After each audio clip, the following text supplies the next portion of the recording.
Episode की starting में हमें बहुत सारी बिल्डिंग दिखाई जाती हैं जहां पर बहुत ज़ोर ज़ोर से आवाज़ आ रही होती है, जहां पर कोई कह रहा होता है कि टीम लीडर उसने अपने सारे पैसे को वहां से निकाल लिया है। तभी टीम लीडर अपने साथी को कहता है कि उसने कितने पैसों को वहां से निकाला है। जब टीम लीडर उसकी बातों को सुनता है तो वह हैरान हो जाता है कि कोई एक साथ 2000 से ज़्यादा स्टॉक को खरीद सकता है। किसी को हमसे पहले ही पता चल गया कि उन स्टॉक की कीमत बढ़ने वाली है और उसने हमसे पहले उस स्टॉक को खरीद लिया। अब उसका साथी कहने लगता है कि अब हम क्या करें, तो टीम लीडर गुस्सा होकर चिल्लाने लगता है और उन्हें कहता है कि अब जब उसने सारे स्टॉक को खरीद लिया तो जो भी स्टॉक बचा हुआ है उसे हमारे लिए खरीद लो।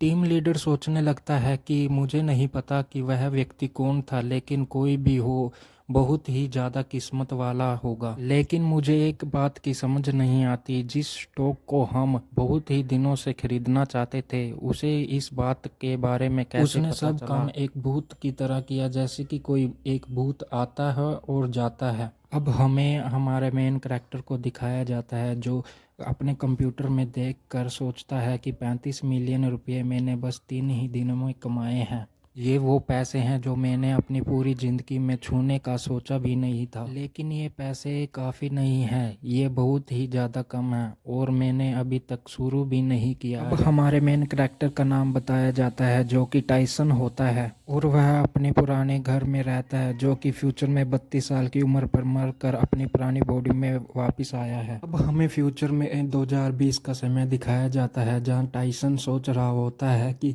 अब मेरी कंपनी बर्बाद हो गई है और नदी की तरफ देखकर सोचता है कि क्या मैं अब नदी में कूद जाऊं। अभी टाइसन को अपनी दूसरी तरफ से आवाज़ आती है कि कूदना मत। वहाँ पर एक व्यक्ति पुल पर चढ़कर बोल रहा होता है कि मुझे मत छूना, मैं कूद जाऊंगा। और दो पुलिस वाले उसे कहते हैं कि कूदना मत, यहाँ आज तुम्हारा ही काम नहीं है कूदना, यहाँ पर हर रोज एक या दो व्यक्ति कूदते ही रहते हैं और मर जाते हैं। इसके बाद वह व्यक्ति पुल पर से नीचे उतर जाता है और पुलिस वाले को कहता है मुझे बचाओ। और फिर टाइसन सोचता है कि यह हैन रिवर है जहाँ पर एक या दो व्यक्ति हर रोज मरते ही रहते हैं। अगर मैं यहाँ से मर गया तो ये दुनिया चेंज नहीं हो जाएगी। मैं कल को यहाँ से चला जाऊंगा और किसी गांव में जाकर रह लूंगा।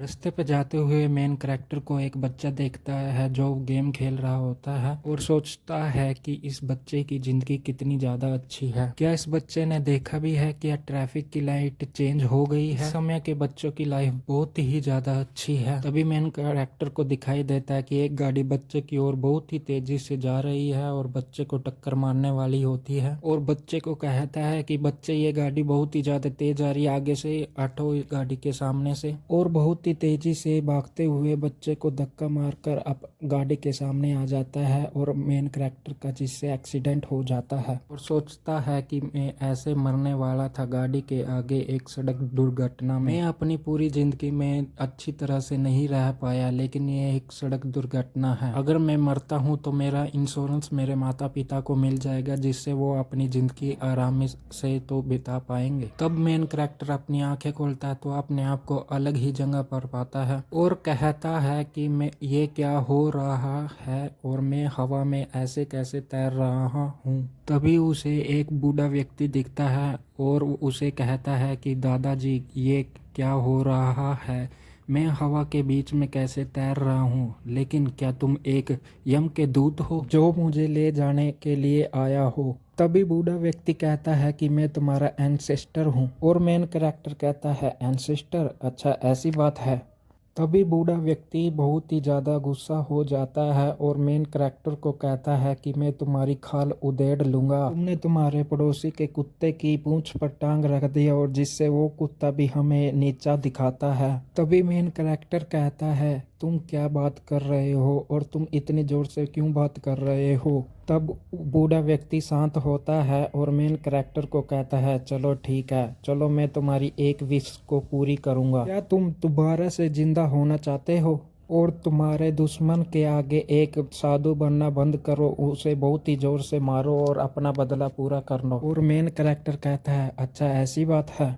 और बूढ़ा व्यक्ति कहता है, अगर तुमने ऐसा नहीं किया तो मैं तुम्हें मार डालूंगा अपने ही हाथों से और तुम्हें 5,000 सालों तक टॉर्चर करता रहूंगा। और हमारे मेन कैरेक्टर यानी टाइसन को जमीन की तरफ धक्का दे देता है, जिससे वह जमीन की तरफ बहुत ही तेजी से गिरने लगता है। और जमीन की तरफ गिरने ही वाला होता है कि वो कहता है, वेट, क्या तुमने नहीं कहा था कि तुम मुझे दोबारा से जिंदा करोगे? तुम तो मुझे धरती पर गिरने ही वाले हो और मैं दोबारा से मरने वाला हूँ। तभी ही मेन कैरेक्टर धरती पर बहुत ही जोर से गिरता है और हमारी स्क्रीन वाइट हो जाती है। अब हमारा सीन एक अलार्म की ओर जाता है जो बहुत ही जोर से बज रहा होता है और उस पर एक हाथ आता है जो उसे बंद कर देता है। और हमारे मेन कैरेक्टर को दिखाया जाता है जो कहता है कि कितनी आवाज हो रही है। और मेन कैरेक्टर कहता है, लेकिन रुको, मैं कहाँ पर हूँ? और उस घर की विंडो की तरफ देखने लगता है। अगर आपको ये चैप्टर अच्छा लगा तो जरूर कमेंट करना, से मैं और भी ज़्यादा एपिसोड आपके लिए ले आ पाऊँ।